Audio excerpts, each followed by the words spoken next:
വെറും 4 തവണ ഓതിയാൽ ഒരു ഖുറാൻ മുഴുവൻ ഓതി തീർത്ത ഖത്മ പ്രതിഫലം കിട്ടുന്ന ഒരു ചെറിയ സൂറത്തുണ്ട്. അതാണ് സൂറത്തുൽ കാഫിറൂൻ. കച്ചവട സ്ഥാപനത്തിലിരുന്ന് ഈ സൂറത്ത് ഓതിയാൽ വലിയ ബർക്കത്തുണ്ടാകും. അതുപോലെ തുടക്കത്തിൽ നന്നായി പഠിച്ചിരുന്ന മക്കൾക്ക് പെട്ടെന്ന് കണ്ണേറും നാവേറും തട്ടി പഠിക്കാൻ മടി കാണിക്കാറില്ലേ?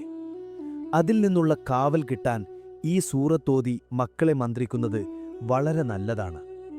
യാത്ര പോകുമ്പോഴും കിടന്നുറങ്ങുമ്പോഴും ഇതോതിയാൽ അപകടങ്ങളും ദുസ്വപ്നങ്ങളും ഇല്ലാതാകും.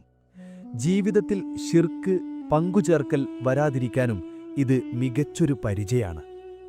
ഇത്രയും പ്രതിഫലമുള്ള സൂറത്തുൽ കാഫിറൂൻ നാം എപ്പോഴും പതിവാക്കുക. സ്കൂളിൽ പോകുന്ന മക്കളുള്ള എല്ലാ ഉമ്മമാർക്കും കച്ചവടം ചെയ്യുന്നവർക്കും ഇതൊരു വലിയ അറിവാണ്. അവർക്ക് ഈ വീഡിയോ ഷെയർ ചെയ്തു കൊടുക്കൂ.